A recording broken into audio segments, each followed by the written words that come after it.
Hi everybody, Buddy Pearson here from the Music Village, and I have been playing this instrument right here.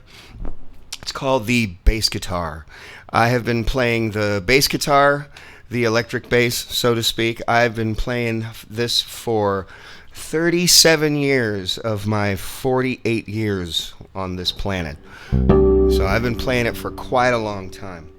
And the one thing I love about this is that it's definitely gotten me through some wonderful times. It's gotten me through some bad times. It's gotten me through some just mediocre times, just some boring times in that. But the thing is that without this bass guitar, and without music in general, I don't think my life would be, it would be rich, but it wouldn't be this much rich. It really has done wonderful things for me. So I will tell you a little bit about the bass guitar. So first off, we have 4 strings, as you can see. 1, 2, 3, 4. These are the tuning keys that tune these strings. And they go from the lowest string to the highest string, which is at the bottom. So the first string is called E. The second one, right beneath it, is called A. And the next one, D. And finally, the last string, the skinny one here, is called G. So if you have a bass guitar there, that'd be great. If you don't, that's quite all right. No big deal. If you have one, you can either get a tuner. There's plenty of tuners online with your smartphone. You can just type in guitar tuners and you can get loads and loads of free tuners. And the one thing that I do after I'm done tuning the bass is I like to warm up my hands a little bit. I like to warm up by running scales. So, you know, do, re, mi, fa, sol, la, ti, do.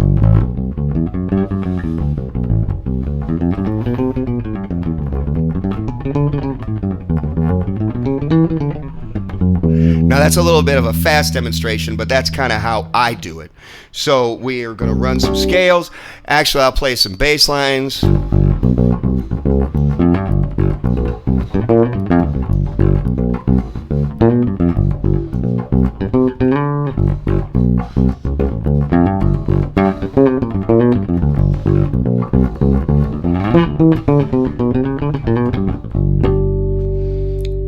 Get the hands moving. I don't really do too much stretching. I should do more stretching, but my stretching usually comes in the form of playing, just by playing here, because you can see I'm doing some rather big stretches. So I usually start slow. So I guess that's my way of stretching, is that I usually start kind of slow, and then I kind of work up to where I call it, you get in 3rd gear or 4th gear. So yeah, definitely I start slow, but I definitely keep my fingers stretched and far apart. So yeah, finger 1, 2, 3, 4. That's how it is on most string instruments, or matter of fact, all string instruments. Fingers 1, 2, 3, and 4. So we're going to go that. And a lot of times what I do is I do a 1 finger per fret method, where it's, so each of these is called a fret. So I go in the middle of each fret. Or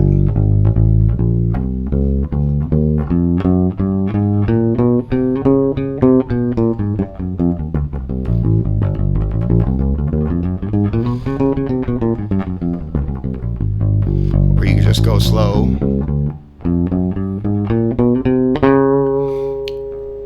So that's a little bit how I do the left hand. Now we're going to talk about the right hand.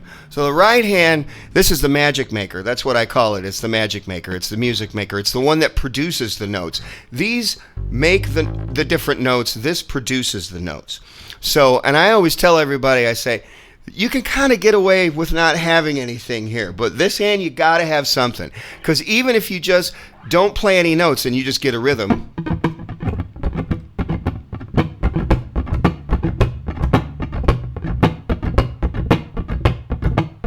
all of a sudden you see everyone's head bobbing, and that's a good thing.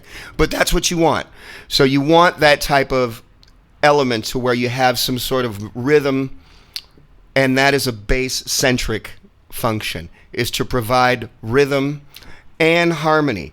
So I'll give you an example. So we're going to play with our first two fingers, our index fingers, and we're going to act like we're pushing in a button. So the back of our thumb is going to stop us. So E, same thing for A, D, and then finally G.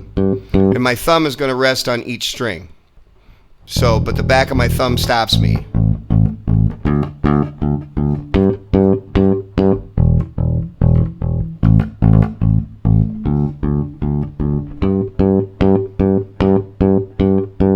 So you can see how that works. So what I'll do is I will set up what I would like to call a drum beat. And I don't have any drums here, so I'm just going to make like a mock drum beat here. And I'll show you what I'm talking about. So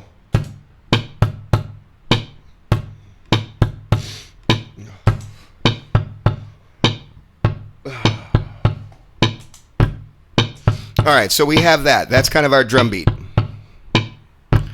So the bass's function, and we've all heard this song, so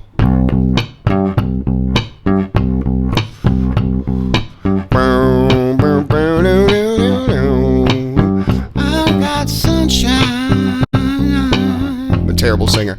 On a cloudy day.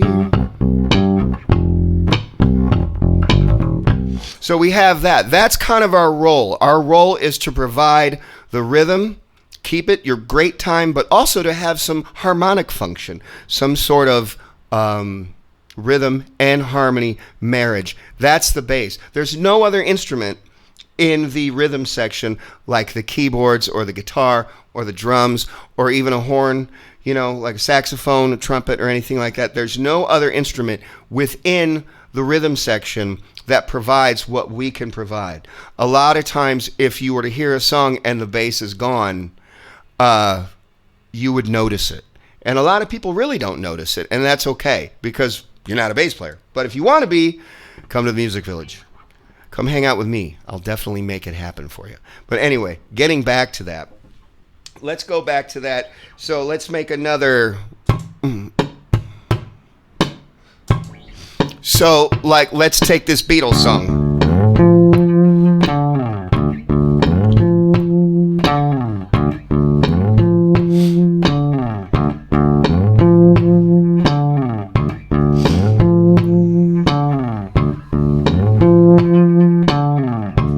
So that's Come Together. So once again, that song would not be that song if it didn't have that bass line in there. That bass line is the song. So we have two examples right there. So we have My Girl from the Temptations, then we have Come Together by the Beatles. Right there, those two songs, if they didn't have those bass lines, those songs would be completely different. And they wouldn't be that good. So... All right. So the thing is that a lot of times why people say well, why would I want to play an instrument? Why would I want to do that? When I can just listen to music.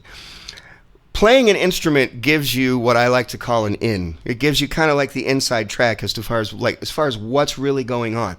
You don't have to delve too far into it to see that there's really some intricate stuff going on, and it is fun. It is a lot of fun. It is a lot of fun. I have lots of drummer friends, and I have a drum machine at the other studio where I'll play just a simple drum beat, and I'll have just some students play one note. So if I just have them play one note, just that. Now play it twice as fast. Now go back. Now twice as fast again.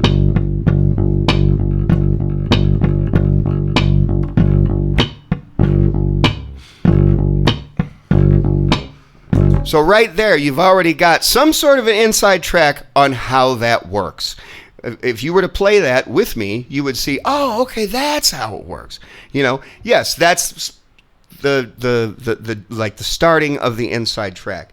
But at the same time, though, that's your first step into a much larger world, and it really is good. A lot of times with kids, I've seen students as young as 8 and 9 to 18, 19. I've seen their schoolwork improve through the music, the discipline of music, and especially if they take music in school too, and then they also have lessons on the side. Usually when that happens, their schoolwork improves, just because there's a math relation to music as well. And there's also just a discipline level, to make it sound good, to have good time, meaning have good rhythm. Good time equals good rhythm. It's kind of the same thing. So to have good time and also have good rhythm and make it so you can actually function on one or two or as many songs as you like on that instrument.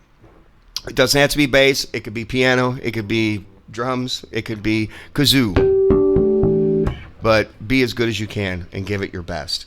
And as far as older people, the one thing I've noticed about older people, meaning adults and or older adults, is it usually naturally gives them something that they've never done before. And they're like, oh, all my life I thought about this, and now it's actually like this. And they say, yeah. The one thing I've noticed about older people is that sometimes it's hard to make time to play the instrument, because people have a set routine, they go to work and they do all that stuff. But once they make the time to actually practice, and sometimes, to be honest with you, that's a tough nut to crack. If I have to work on music, sometimes I get set in my routine and it's hard for me to work on new music. Same thing, same parallel. But once you do it, all of a sudden, once you sit down and give yourself an hour, or give yourself 20 minutes a day, or give yourself even 15 minutes a day, or a half hour a day, you're going to notice there is something within there that is going to unlock in your head, or in your hands, or both. And the next thing you know, you have actually kind of opened the door a little bit, and you're walking through to the next level, and that is how things work on an instrument. So once again, I hope that you sincerely think about the Music Village. We've been there for quite a long time. I've been there for 5 years. I love everybody there. It's a great place to work. It's a great place to teach. It's a great place to find like-minded people when it comes to music, and especially in the community. I mean, without the Music Village, I don't think I would have had half of the opportunities that I've had out here in playing performances, and also just teaching and getting to know the general community, and getting to know this one person, and then that person knows one person, and that one person knows that one person, and everything. And it's really, really worked out. So the thing is that, once again, please sign up if you can. You can go to themusicvillage.org, or you can just give them a call and see what we can make things happen for you. So this is a little bass guitar here, and I'm going to play something on the way out for you. So like I always say, keep it low, and we'll see you next time.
Thank